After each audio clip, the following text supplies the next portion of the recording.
Salut mes beautés, donc dernièrement je vous ai demandé où est-ce que vous aimeriez voir mes vidéos et la plupart d'entre vous m'ont dit que vous aimeriez voir ça sur Instagram. Donc dorénavant je vais faire des vidéos Instagram pour vous où je vous montre comment faire son maquillage, comment je fais mon maquillage et aussi je vais tester des produits pour vous. Donc assurez-vous d'être abonné à notre Instagram pour ne rien manquer. Donc voilà comment j'ai atteint ce look. Donc la première étape, c'est de s'assurer d'avoir un visage propre prêt pour le maquillage. Donc là, on va utiliser une base pour le visage. J'utilise la base protectrice de Navy partout. Donc mon front est tellement sec, donc j'en mets vraiment beaucoup sur mon front. Ensuite, je vais aller en dessous des yeux pour s'assurer que ça reste hydraté parce que c'est là qu'on va venir bake, mettre beaucoup de poudre. Donc on veut que ce soit le plus hydraté que possible. Donc là, je vais faire mes sourcils. J'utilise une pommade. Dernièrement, Charlie a fait une vidéo où elle expliquait comment faire ses sourcils de A à Z. C'était une vidéo de 1 heure, donc c'est super détaillé. Là, je vais juste tracer mes sourcils. Je veux que ce soit le plus naturel que possible. Donc, je trace le haut, le bas. Même si c'est pas parfait, c'est pas grave. Donc, je commence par le côté gauche, puis ensuite, je vais vers le côté droit. Je m'assure de vraiment faire en sorte que c'est pas trop foncé parce que je veux que ça soit la même couleur que mes cheveux. Donc, le début du sourcil, il faut que ce soit le plus naturel que possible. Donc, je me répète toujours. Donc, je fais un dégradé. Là, maintenant, je vais utiliser un cache-cerne pour tracer mes sourcils, faire en sorte que ce soit parfait, donc top notch. Donc, je trace le contour de mes sourcils avec le cache-cerne.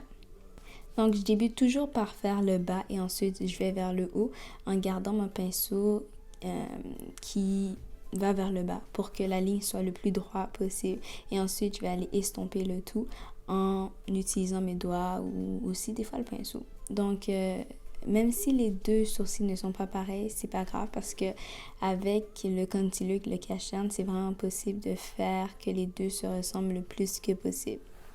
Je vais vous avouer quelque chose, je ne vois pas sans mes lunettes. Donc là, je suis obligée de mettre mes lunettes pour voir si ce que j'ai fait, ça fait du sens. Donc, je viens mettre mes lunettes et estomper partout pour qu'il n'y ait pas de ligne et que ce soit le plus naturel que possible. Donc, je vais toujours répéter ça parce que lorsque je me maquille, je veux que ça ait l'air comme si je n'étais pas maquillée, comme si c'était mes sourcils naturels. Donc là, on va aller faire ses yeux. Donc, je vais utiliser une base. La base que j'utilise, c'est la base que j'utilise pour toutes mes clientes. C'est ma base préférée. C'est mon all-time favorite. Je n'ai jamais été, pas découragée, mais déçue de ce primer, donc de cette base.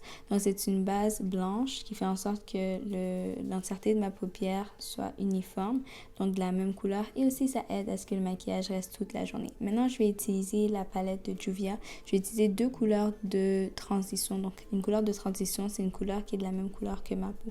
Je vais venir en mettre partout dans le coin de mon œil, dans le creux de mon œil, dans le creux externe et en haut aussi pour que ça donne un effet naturel et qu'on enlève le blanc. Souvent, quand je fais le maquillage de mes clientes, elles voient le blanc sur leur œil et elles commencent à flip out.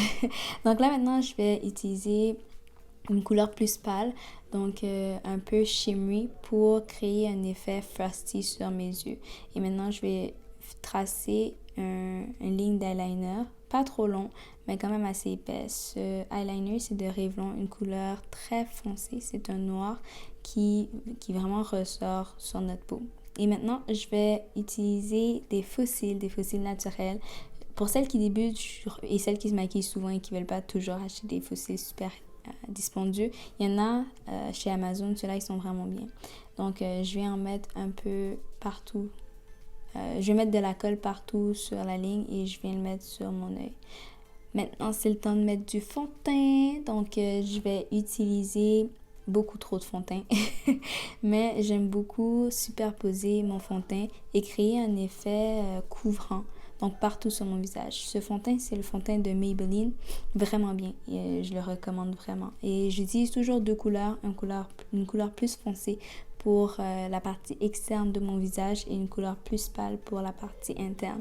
Donc, ça, c'est mon moyen rapide de faire un contour super rapide. Et là, pour cacher mes petits cernes en dessous de mes yeux, je vais utiliser un cache-cerne, celui de Maybelline, vraiment en dessous de mes yeux. Et là, on vient set le tout avec de la poudre pour que le maquillage reste toute la journée. Et pour mettre de l'emphase sur mes yeux, je vais utiliser un gel noir. Donc, en dessous de mes yeux, ce qui va vraiment mettre de l'emphase en dessous de mes yeux. Donc, on s'assure de ne pas en mettre à l'intérieur de mes yeux. Donc, je vais vraiment faire une ligne mince en dessous de mes yeux pour que ce soit vraiment beau. Là, mes lèvres sont vraiment sèches. Donc, je vais utiliser le crayon à lèvres de Anaïvi. Mes lèvres sont vraiment pâles. Donc, je vais définir mes lèvres, me faire un contour à mes lèvres pour qu'ils ressortent un petit peu plus. Et là, mon gloss favori, je l'aime tellement, guys. Il est transparent, il est brillant et il y a un petit peu de rose dedans. Donc, ça enlève tout l'effet blanc que j'avais sur mes lèvres. Et aussi, c'est crémeux. Donc, c'est le produit que j'adore, que j'aime vraiment beaucoup. Et le brillant à lèvres reste toute la journée. Ben, toute la journée. À moins que tu manges puis que ça parte. Donc là, je vais mettre du highlight, encore le highlight de Anaïvi. Donc, je vais mettre dans les zones de lumière de mon visage, partout où c'est nécessaire et que je veux que la lumière soit reflétée. Donc, voici le maquillage final. J'espère que vous avez aimé ça. Et n'oubliez pas de vous abonner pour plus de tuto make-up. Est-ce que vous aimez cette première vidéo? J'espère que oui. À la prochaine!